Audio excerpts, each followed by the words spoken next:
صداشو میشنوی؟ صدای ناقوس مرگته.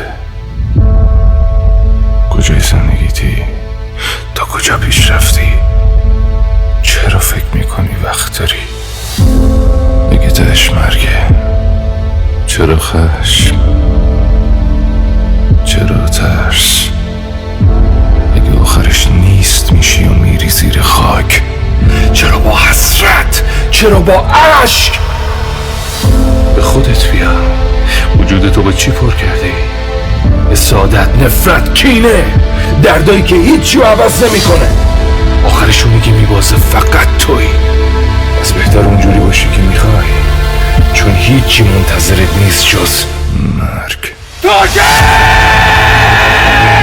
تو کی میخوای صبر کنی؟ خوب دور من تو نگاه کن. کسی رو میبینی؟ کسی رو میبینی که بهتر از تو بتونه تو از این گندی که توش گیر افتادی رها کنه؟ هیچی نمیتونه، فقط تو میتونی. فقط تو میتونه جلو وایسه، فقط تو میتونه نجاتت بده. سخته، میدونم سخته، ولی بلند شو. میدونم زخمی ولی بلند شو. اگه هنوز نفس میکشی میتونی انجامش بدی.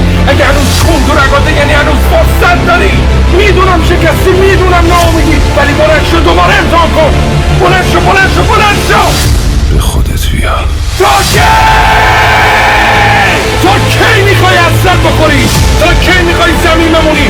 تا کی میخوای تک تک بدبختیاتو، تک تک نداشتناتو گردن دنیا و آدماش بندازی؟ تا کی میخوای قدرتتو نبینی؟